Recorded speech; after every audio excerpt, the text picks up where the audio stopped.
gods fall, and the 9 realms are consumed by frost and fire. But these tales are false. The gods did not perish. Now they say that mankind must rise and end Ragnarok.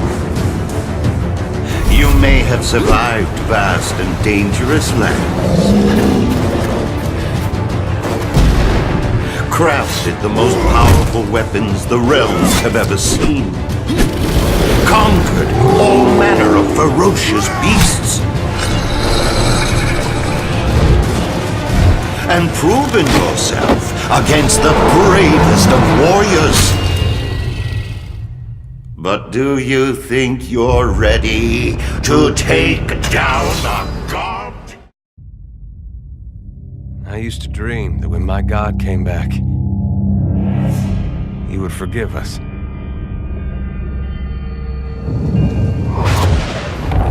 That's the trouble with dreams.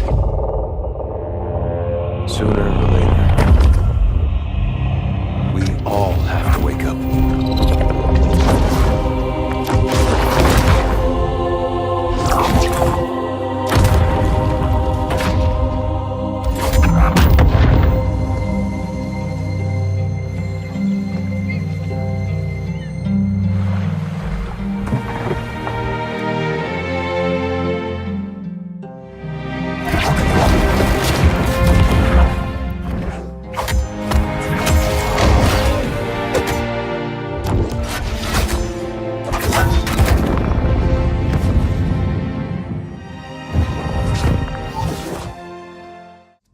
Ce sont des quartiers qui sont très pauvres, qui sont gangrénés par la criminalité, par les gangs. Le quartier de l'hôpital, ça c'était intéressant pour nous parce que ça permettait de replacer le héros dans un rapport à la maladie. Et dans cette zone-là, il va être perçu comme un médecin. Il va être confronté à des infirmières, à des chefs de service, à d'autres, à des collègues et évidemment à des patients. Et encore une fois, le joueur a la possibilité de tuer tout le monde dans l'hôpital. Et le dernier quartier, c'est le quartier de West End, donc les quartiers un peu plus riches. Permettre aux joueurs de voir une espèce de galerie de personnages comme ça de différentes couches sociales. Pour que ce soit pesant, que tu sois toujours dans le questionnement, que tu sois comme le docteur Reed et que tu te demandes mais qu'est-ce que c'est en face de moi au bout de cette ruelle. On essaie de faire de la rétention d'informations, mais jouer avec ça pour rester dans cette frontière entre c'est lisible, mais on va essayer de jouer avec les faux semblants en fait. C'est travailler avec des silhouettes dont la découpe va te permettre de te faire une idée si c'est un ami, un ennemi, mais ne va pas te donner tous ses secrets tout de suite.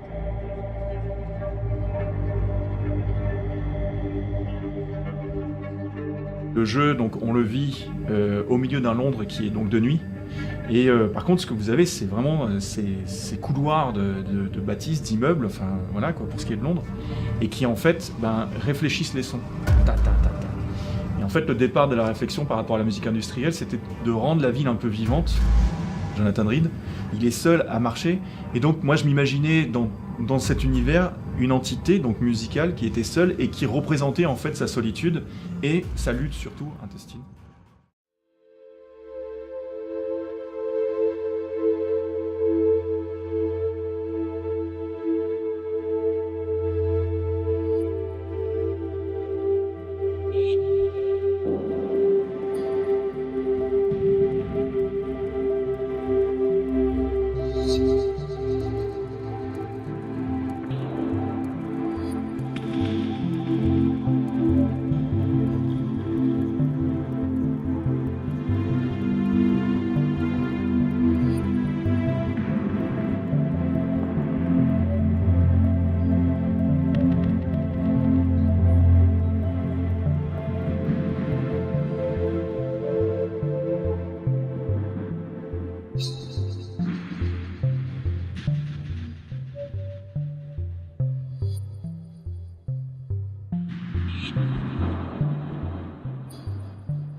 Humanity at the end of the game increases. So for example, if you only have a 10% chance of saving humanity because you've only cured a tiny part of the roots, at the end of the game will literally RNG on whether or not you've saved humanity. Oh, so you can still do it? You can still do it. Right. The more of the tree of life that you cure, the better the better your percentage chance. that you'll actually save humanity. But you can still lose. But you can still lose. Oh, man. And the story's also open. So for example, if you've played it and you've been a complete ass the whole time, and you have low karma, you'll get, a different ending than if you played it and had good karma. That's pretty interesting. That's a really interesting idea, actually, because you're used to making all the right decisions and getting the good ending. The idea that you can do your best to heal the tree of life and still lose is kind of interesting. Or do your work, not really care about it, but still it comes good. It's kind of an interesting idea that I'm really interested in.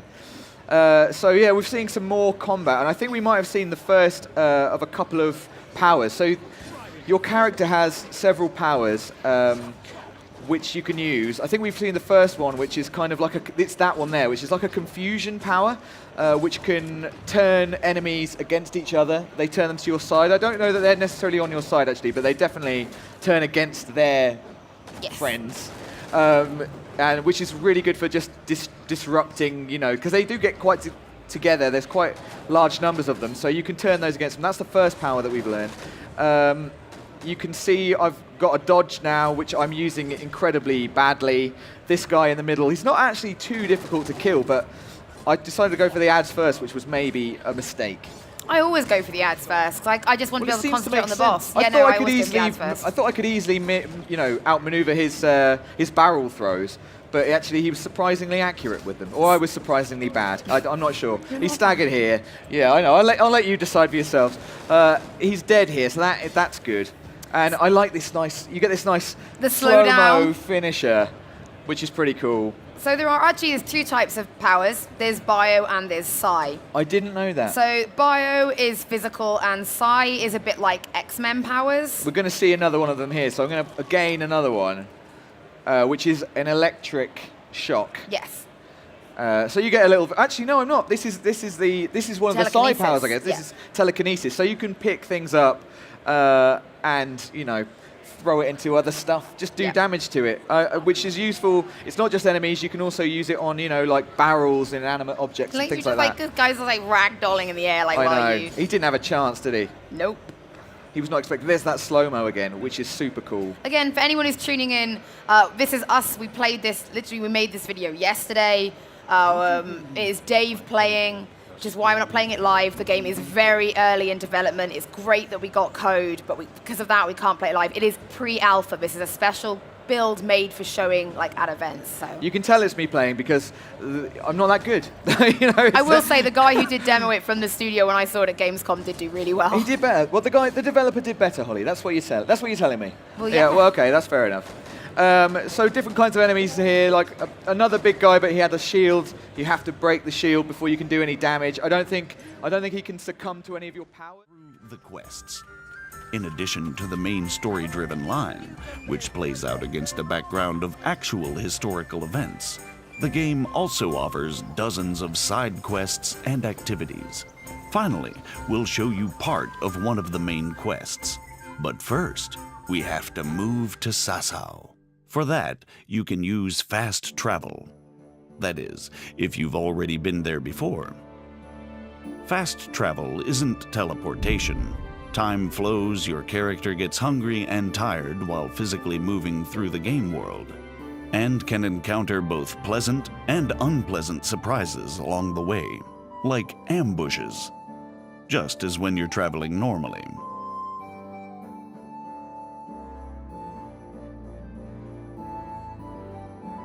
Although the monastery is the dominant feature in Sasau, we're going to another sanctuary this time, the Ale House. We're trying to track down a mysterious German knight who's somehow involved in an affair with counterfeit royal currency. I'm trying to find out about that German knight. Of course. Ask away. And do you know where he went? Well, he asked me about a crossroads in the woods north of Rovna. I got the impression he was looking for someone. Let's move forward to the junction the innkeeper talked about. We can see from a distance that something isn't right here, so it might not be a bad idea to save the game. The game saves automatically at important moments, but there are also 2 ways to save it manually. The first is to sleep in your own bed, and the second, to drink Savior Schnapps. Savior Schnapps not only saves the game, it's also an alcoholic drink that bolsters Henry's courage for what's yet to come. Like in real life, drunkenness creeps up on you slowly. Good God, what a bloody mess.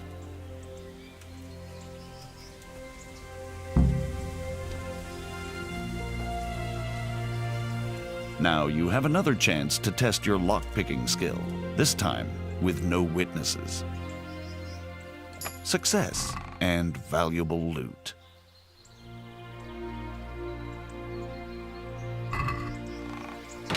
This is valuable.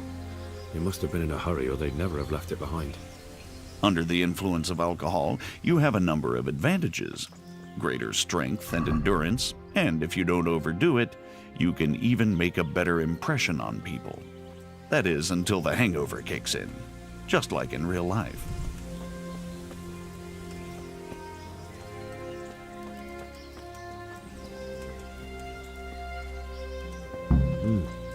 Charcoal burners.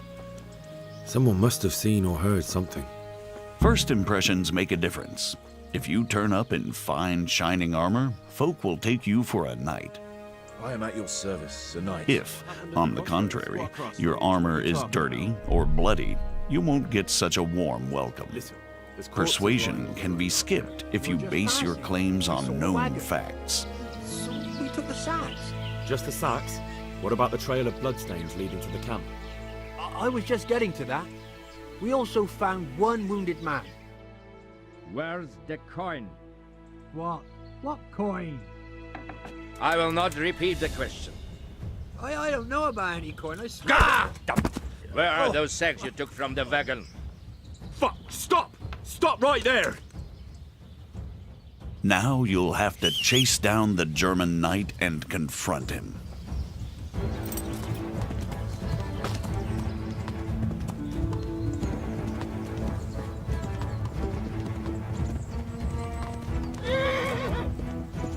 A duel with an opponent in plate armor requires different tactics than hacking at a lightly armored bandit.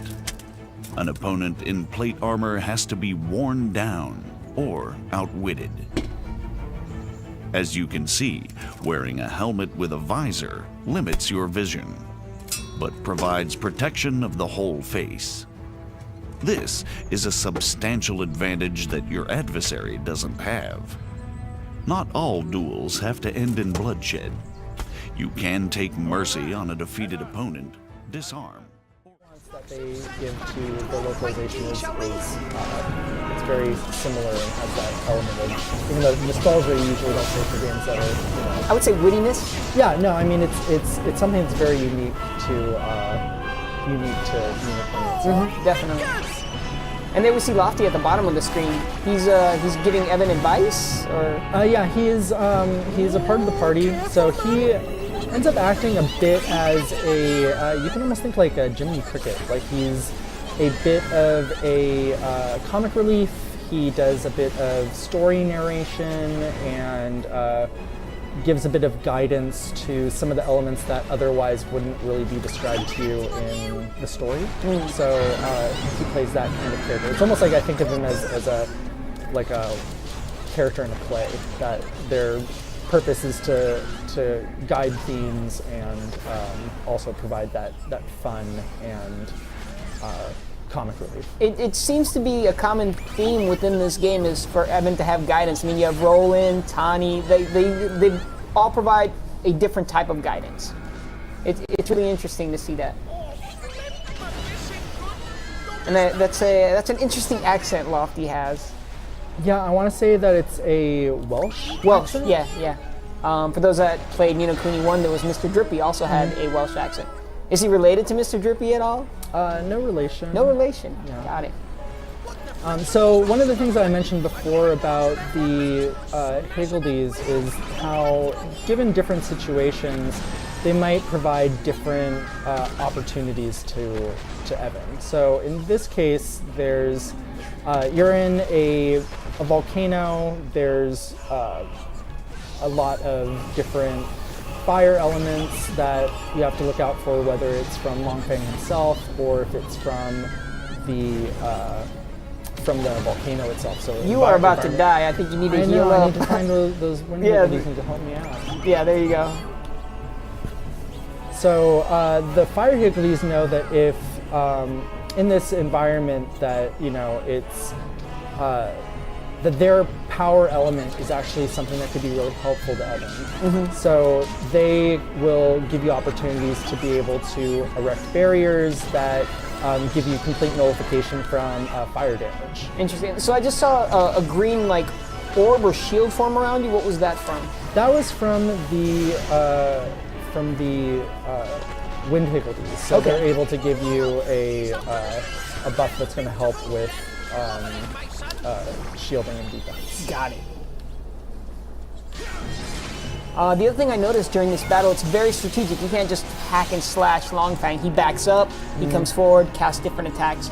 You have to really use all elements of gameplay here. You have to use the Higgledies, you have to use Evan. Yeah, the battles are pretty dynamic in that. Super dynamic. There's a lot of different things that you need to keep your eye on. Like in this case, the fire Higgledies are going to give me an opportunity to have a fire barrier, and I don't get any of that damage from breath of fire that he does.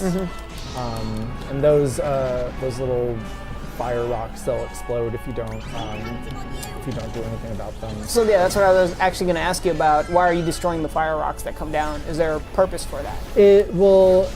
There's the. I meant to do an attack there. There is the orbs to be able to do your special attacks. So not only is there a danger for having those fire blocks there where they can explode and they can give you damage if he breathes fireball at them, but it also helps you build up some of your orbs again. I see. This is a really tough battle. I remember playing it at E3 and I thought I was just going to breeze through it. I was like, oh, they made this demo for E3 just so people could pass it. I got smoked so many times, no pun intended. It was, it took a lot of strategy. I can't stress that enough.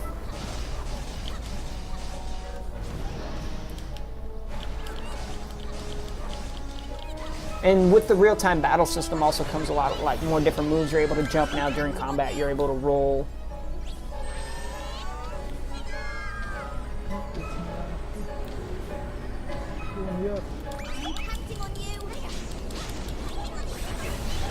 Once you take out those red rocks, is that what refills the blue spheres here?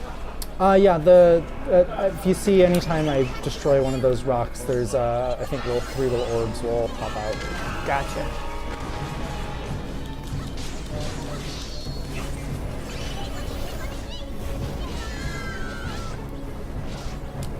So I'm guessing once you defeat Longfang, and I don't know if he can really go into this, does he, start helping you out? Is he vital to the story? You're just gonna have to get the game and find out. Yep, exactly. I figured that's the answer you'd give me.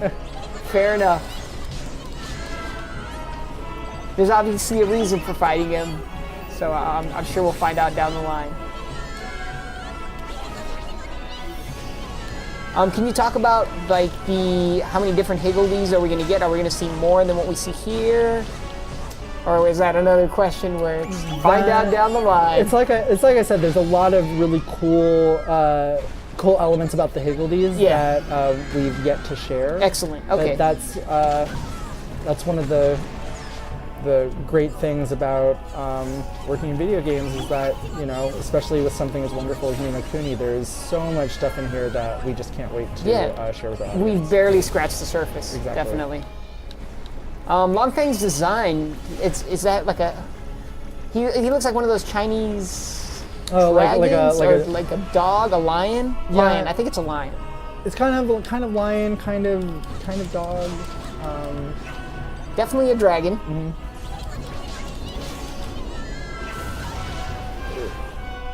I can tell this is a time-intensive battle. Yes.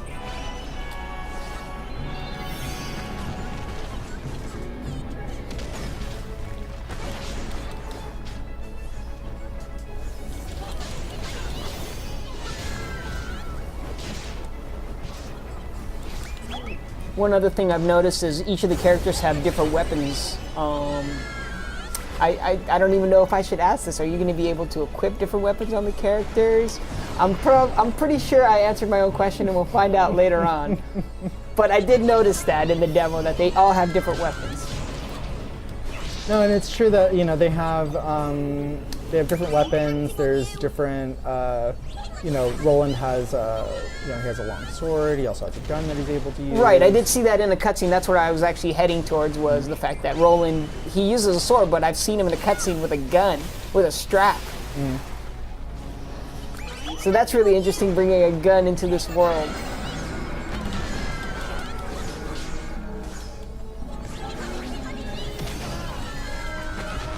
You know, it still blows me away the amount of detail Level 5 is putting in the game. You see like the marks on Long Fang's scales there, and his broken claws.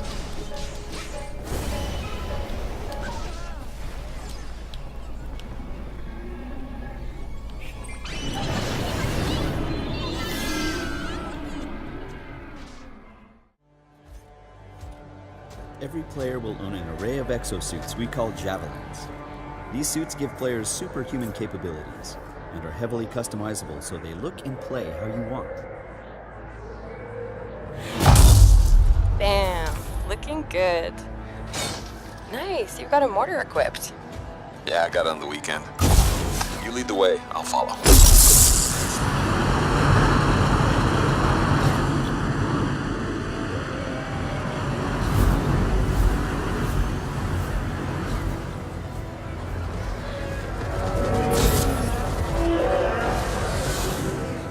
This is a vast open world you explore with your friends. Each Javelin exosuit has its own unique playstyle. The Ranger is balanced and all-purpose, while the Colossus is a tanking powerhouse. All right, let's see what's up here. The world of Anthem is hostile, and threats can come from any direction. It's a dynamic world where the unexpected is around every corner. I'm not sure we want to use all our supplies on this guy. Yeah, he seems like a problem for another day.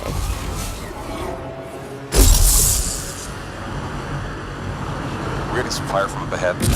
I'll go low, you flank.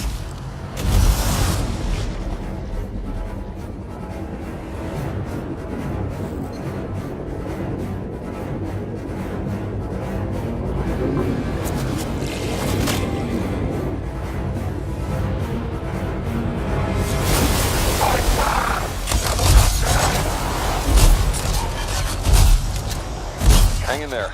Almost there.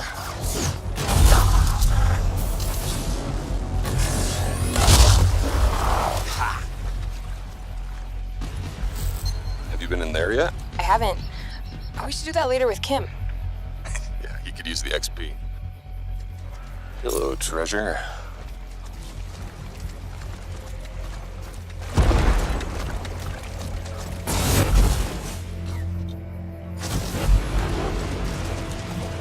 I think we got some action up ahead. Anyone, we're under attack. Anyone in the area, we're under attack. I think that's part of Praxley's mission.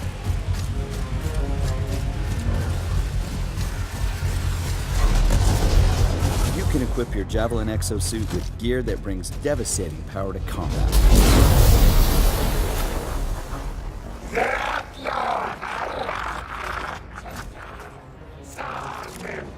Oh, the scars down there. Oh, the scars have a heavy. Time to use that mortar.